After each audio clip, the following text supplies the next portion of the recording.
Hello everyone, ഇത് Pepe വിരിക്കുന്നു Sean Pepe. ഈ നമ്മൾ അൽഫാം അല്ലെങ്കിൽ ബാർബിക്യൂ കഴിക്കുമ്പോഴേ ചില സമയത്ത് ശ്രദ്ധിച്ചിട്ടുണ്ടാവും, ചിക്കൻ കടിച്ച് പറിക്കാൻ നോക്കുമ്പോൾ പറ്റൂല. കാരണം നല്ല വരണ്ടിരിക്കും അല്ലേ. നല്ലതാണോ ചിത്താണെന്ന് നിങ്ങൾ പറയേണ്ടതാണ്. പക്ഷേ അതൊന്ന് ജ്യൂസി ആക്കി കഴിഞ്ഞാൽ എന്ത് രസമായിരിക്കും.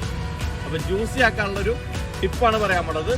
അതിനുവേണ്ടി മോപ്പ് സോസ് എന്ന് പറഞ്ഞ ഒരു സംഭവം പ്ലേ ചെയ്താൽ അതെങ്ങനെ സിമ്പിളായിട്ട് പ്രിപ്പയർ ചെയ്യാന്നുള്ളത് ഈ വീഡിയോയിലൂടെ നമുക്ക് കാണാം. മോപ്പ് സോസ് ഇത് കേൾക്കുമ്പോൾ ഒരു കട്ടിയായിട്ടുള്ളൊരു പ്രിപ്പറേഷൻ ഒന്നും വിചാരിക്കും. പക്ഷെ ഇത് കട്ടിയല്ല, വളരെ ഈസിയാണ്. ഈസി ആണെങ്കിലും വളരെ ഇമ്പോർട്ടൻ്റ് ആണ്.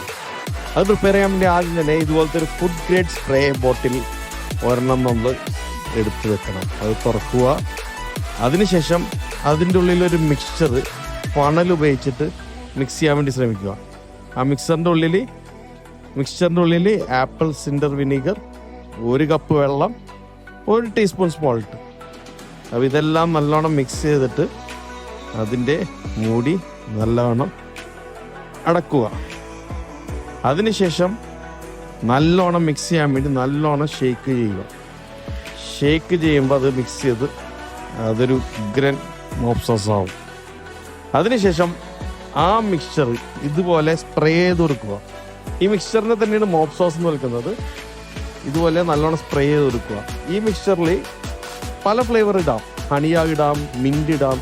ഇത് നല്ല ഫ്ലേവറും നല്ല ജ്യൂസി എഫക്റ്റും കിട്ടും. വരണ്ട ചിക്കൻ ജ്യൂസി ആക്കാനും നല്ല ഫ്ലേവേർഡ് ആക്കാനും മോപ്പ് സോസ് അത് വളരെ ഈസി ആയിട്ട് എങ്ങനെ റെഡിയാക്കണമെന്ന് ഞാനിത് പറഞ്ഞു കഴിഞ്ഞു. തീർച്ചയായിട്ടും നിങ്ങൾ എൻജോയ് ചെയ്തിരിക്കുന്നു. So this is Shawn from Pepe BBQ.